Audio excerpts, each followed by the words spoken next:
Hi, you're here sewing with Cody, and in this quick video we're going to show you something that you need to pay attention to, especially if you take your machine to class.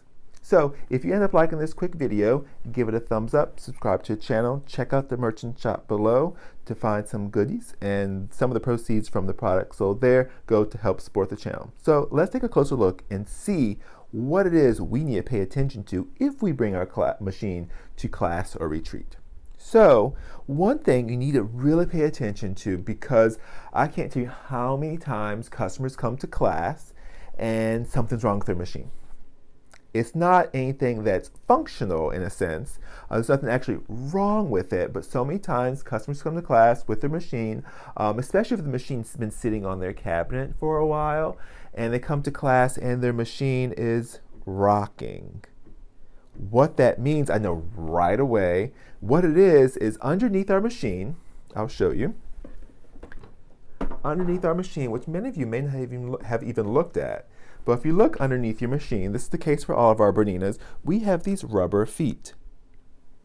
And what happens is sometimes our rubber feet get stuck to the table, they get stuck to the bottom of our luggage, or if we're not using luggage and we have them in the back of our car, on the bottom of on the floorboard, they have fallen off. So also, if you slide your machine along something, they will come out.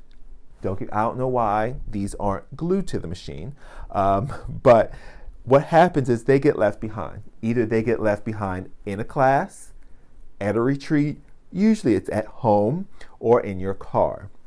So if you ever go anywhere and you travel with your machine, make sure before you leave home, or especially before you leave a retreat or class, and make sure you have all your feet, because what happens, they get left behind. Luckily, these are fairly inexpensive to replace.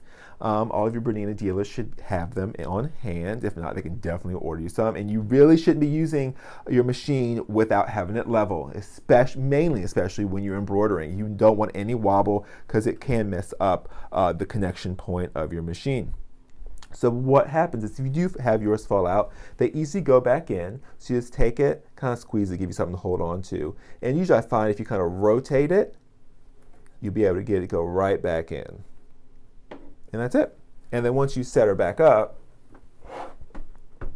you should be good to go, and your machine's not wobbling anymore. So it's very important to keep an eye and make sure you don't leave that little rubber foot behind, because it is very valuable, and especially when you're trying to sew, the machine will start wobbling on you. So pay attention to that. Hopefully you found this video helpful, and if you enjoyed it, give it a thumbs up. Subscribe to the channel, check the merchant shop below. Proceeds go to help the channel from anything sold from that shop. And as always, happy sewing.